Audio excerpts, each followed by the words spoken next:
নমস্কার প্রত্যেককে। আজকের চাকরির খবর শুনানি আপনাদের প্রত্যেককে স্বাগত জানাই। আজকে আমরা আলোচনা করব ত্রিপুরা থেকে বের হওয়া একটি সরকারি হসপিটালে ডক্টর, কাউন্সিলর এবং ফিমেল স্টাফ নার্স রিক্রুট হওয়ার নোটিফিকেশান। তাহলে চলুন আজকে আমরা সম্পূর্ণ বিস্তারিত দেখে নেই আপনাদের কোথায় ইন্টারভিউ হবে, কতজনকে নিয়োগ করা হবে, এসেনশিয়াল কোয়ালিফিকেশন কী থাকতে হবে, আপনাদের এখানে স্যালারি কত থাকবে, সম্পূর্ণ বিস্তারিত ইনফরমেশন শুধুমাত্র এই একটি ভিডিওর মধ্যে। তার আগে আমি আপনাদের প্রত্যেককে বলতে চাই, আপনারা যারা নিত্য নতুন জব নোটিফিকেশান পাওয়ার জন্য আমাদের ইউটিউব চ্যানেলকে এখনও সাবস্ক্রাইব করেননি, আপনারা এখনই সাবস্ক্রাইব করুন এবং নিচে দেওয়া বেল আইকনে প্রেস করুন। কারণ আমরা চেষ্টা করছি আপনাদের জন্য নিত্য নতুন জব নোটিফিকেশান যেন সবার প্রথমে আমরা নিয়ে আসতে পারি। এবং আমাদের ইউটিউব চ্যানেল ত্রিপুরার মধ্যে ফার্স্ট এবং প্রথম মেডিকেল জব রিলেটেড আপডেট দেওয়া ইউটিউব চ্যানেল, যেখানে আপনারা চোখ বন্ধ করে বিশ্বাস করতে পারেন এবং আমরা সেই বিশ্বাসতার সহিত দীর্ঘ 9 বছর ধরে আপনাদের জন্য কাজ করে যাচ্ছি ত্রিপুরার বিভিন্ন রাজ্যে সরকারি, বেসরকারি, স্থায়ী, অস্থায়ী জব আপনাদের কাছে নিয়ে আসার।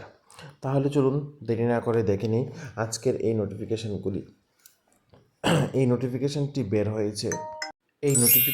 বের হয়েছে ইএমআরএস খুমলুং জিরানিয়া থেকে, যেখানে নিয়োগ করা হবে পার্ট টাইম ডক্টর একজন, কাউন্সিলর একজন, ফিমেল স্টাফ নার্স একজন, কিন্তু পরবর্তী সময়ে এই সংখ্যাগুলি কিন্তু বাড়তেও পারে। এবং এখানে আপনাদের 1 ইয়ারের কন্ট্রাকচুয়াল বেসিস আপনাদেরকে এখানে নিয়োগ করা হবে, অর টিল রেগুলার অ্যাপয়েন্টমেন্ট। ঠিক আছে, এখানে আপনাদের 1 ইয়ার টেম্পোরারি বেসিস আপনাদেরকে নিয়োগ করা হবে। তারপর এখানে স্যালারি থাকছে ডক্টরদের 17,000 টাকা per month, 2 hours per day. ঠিক আছে, 17,000 টাকা পার মান্থ এবং এখানে 2 ঘন্টা পার ডে ডিউটি করতে হবে। তারপর কাউন্সিলরদের জন্য থাকছে 35,400 টাকা পার মান্থ এবং রেসিডেন্সিয়াল। তারপর ফিমেল স্টাফ নার্সদের থাকছে 29,200 টাকা পার মান্থ। তারপর এখানে ফিমেল স্টাফ নার্সদেরও কিন্তু রেসিডেন্সিয়াল। এখানে রেসিডেন্সিয়াল বলতে কি বোঝাচ্ছে আপনারা ইন্টারভিউর সময় একটু ভালোভাবে বুঝে নেবেন, সেখানে থেকে খেয়ে ডিউটি করতে হবে কি না সেটা বা এই ডাউটটা আপনারা ক্লিয়ার করে নেবেন আশা করি। তারপর এডুকেশনাল কোয়ালিফিকেশন কী কী থাকতে হবে। এডুকেশনাল কোয়ালিফিকেশন ডক্টরদের জন্যে এমবিবিএস উইথ ভ্যালিড রেজিস্ট্রেশন, কাউন্সিলরদের জন্য master degree in psychology plus diploma in guidance and counselling, এবং স্টাফ নার্সদের জন্য BSc nursing with state nursing council registration plus 2.5 years experience. ঠিক আছে, আমি আবারও বলছি, স্টাফ নার্সদের জন্যে BSc nursing with state nursing কাউন্সিলের রেজিস্ট্রেশন সার্টিফিকেট আপনাদের থাকতে হবে, তার সাথে সাথে 2.5 বছরের এক্সপিরিয়েন্স থাকতে হবে।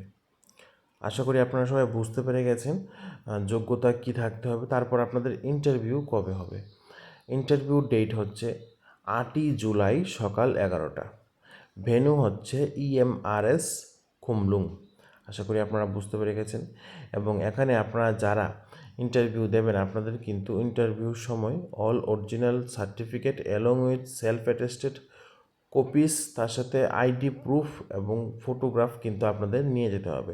সব অরিজিনাল সার্টিফিকেট নিয়ে যেতে হবে এবং তার একটি জেরক্স কপি, তার এক সেট জেরক্স কপি নিয়ে যেতে হবে সেলফ অ্যাটেস্টেড, তার সাথে আইডি প্রুফ মানে আধার কার্ড বা প্যান কার্ড, এবং তার সাথে ফটোগ্রাফস কিন্তু নিয়ে যেতে হবে। এবং আপনারা যদি আরও বিস্তারিত তথ্য আপনারা জানতে চান, তাহলে আপনারা ভিজিট করতে পারেন https://access.1.nlo6rnm ফর ডিটেল অ্যাডভার্টাইজমেন্ট।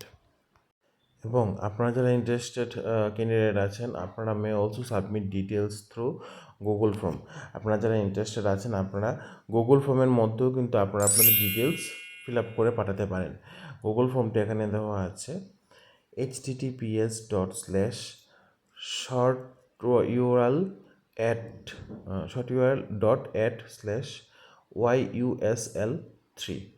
এই লিঙ্কটিতে গিয়ে গুগল ফর্ম ফিল আপ করেও কিন্তু আপনারা ইন্টারভিউ দিতে যেতে পারেন। আশা করি আপনারা সবাই প্রত্যেকে বুঝতে পেরে গেছেন এখনও পর্যন্ত আমি কি বলেছি।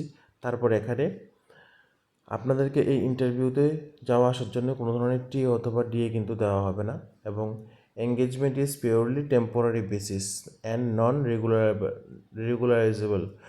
এখানে আপনাদের চাকরি কিন্তু কোনো সময় রেগুলার হবে না, এবং আপনাদের চাকরিটা কিন্তু এখানে পিওরলি টেম্পোরারি বেসিস। আশা করি আপনারা বুঝতে পেরে গেছেন।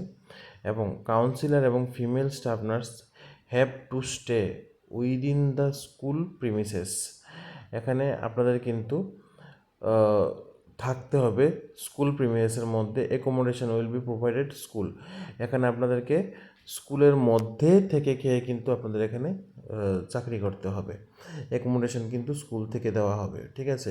তাই এখানে বলা হয়েছে রেসিডেন্সিয়াল। রেসিডেন্সিয়ালটা আবারও আপনাদেরকে ক্লিয়ার করে বলছি। রেসিডেন্সিয়াল হলো কথাটা, আপনারা যারা কাউন্সিলর এবং ফিমেল নার্সের চাকরি পাবেন সেখানে স্কুলের মধ্যে আপনাদের কিন্তু এখানে থেকে খেয়ে স্কুলে কাজ করতে হবে এবং এখানে কিন্তু আপনাদেরকে অ্যাকোমোডেশন স্কুল থেকে দেওয়া হবে। ইএমআরএস কুমলুং, ইএমআরএস হলো একলব্য মডেল রেসিডেন্সিয়াল স্কুল, ঠিক আছে, একলব্য মডেল রেসিডেন্সিয়াল স্কুল। এবং এই স্কুলটি হচ্ছে জিরানিয়া ওয়েস্ট ত্রিপুরায়। আমি আগে হসপিটাল বলেছিলাম, সরি আপনাদের কাছে আমার আমার তরফ থেকে। এখানে কিন্তু আপনাদেরকে নেওয়া হচ্ছে একলব্য মডেল রেসিডেন্স স্কুলে, যা কুমলুং জিরানিয়ায় অবস্থিত। আপনাদের এখানে স্যালারি কিন্তু ভালো তারা দিয়ে রেখেছে। তারপর এখন আরেকটি গুরুত্বপূর্ণ তথ্য হলো, এখানে ডক্টরদের কিন্তু রেসিডেন্সিয়াল নয়, ডক্টরদের এখানে পার ডে 2 ঘন্টা করে ডিউটি। কিন্তু এখানে কাউন্সিলর এবং ফিমেল স্টাফ নার্সদের কিন্তু রেসিডেন্সিয়াল, এখানে আপনাদের থেকে খেয়ে ডিউটি করতে হবে। এবং বিএসসি নার্সদের জন্য তো, ফিমেল স্টাফ নার্সদের জন্য তো আমি বলেই দিয়েছি, বিএসসি নার্সিং পাস আউট হতে হবে, তার সাথে ত্রিপুরা স্টেট নার্সিং কাউন্সিলের রেজিস্ট্রেশন থাকতে হবে এবং 2.5 ইয়ারের এক্সপিরিয়েন্স থাকতে হবে। আশা করছি আপনারা সবাই বুঝতে পেরে গেছেন কীভাবে নিয়োগ হবে, কোথায় নিয়োগ হবে, কবে ইন্টারভিউ, কয়টা থেকে ইন্টারভিউ, আপনারা ইন্টারভিউর দিন কীভাবে যাবেন, কীভাবে আবেদন করবেন। আপনারা কিন্তু গুগল ফর্মের মধ্যে ফর্ম ফিল আপ করেও আপনারা আবেদন করে আপনারা ইন্টারভিউ দিতে যেতে পারেন, ঠিক আছে। আমি বলবো আপনারা গুগল ফর্মের মধ্যে আবেদন করে নিন, তারপর আপনারা ইন্টারভিউ দিতে যান। এখানে দেওয়া আছে interested candidate may also submit details through Google form. আপনারা যারা ইন্টারেস্টেড আছেন আপনারা আপনাদের ইনফরমেশান গুগল ফর্মের মধ্যে দিয়ে তারপর আপনারা ইন্টারভিউ দিতে চান। আশা করছি আপনারা সবাই প্রত্যেকেই এই ইনফরমেশানটি বুঝতে পেরে গেছেন। আপনারা এই রকম আরও সরকারি বেসরকারি চাকরি ইনফরমেশান পেতে আমাদের ইউটিউব চ্যানেলকে এখনই সাবস্ক্রাইব করুন এবং নিচে তার বেল আইকনে প্রেস করুন, কারণ আমরা চেষ্টা করছি আপনাদের কাছে নিত্য নতুন জব নোটিফিকেশান যেন সবার প্রথমেই নিয়ে আসতে পারি। তাহলে আজকের জন্য এতটুকুই। সবাই ভালো থাকুন, সুস্থ থাকুন এবং আগামী দিনের এক্সামের জন্য ভালোভাবে প্রিপারেশন নিন। এবং আমরা চেষ্টা করছি আপনাদের কাছে বিভিন্ন জব নোটিফিকেশান নিয়ে আসার সময়ের সাথে সময় রাখে।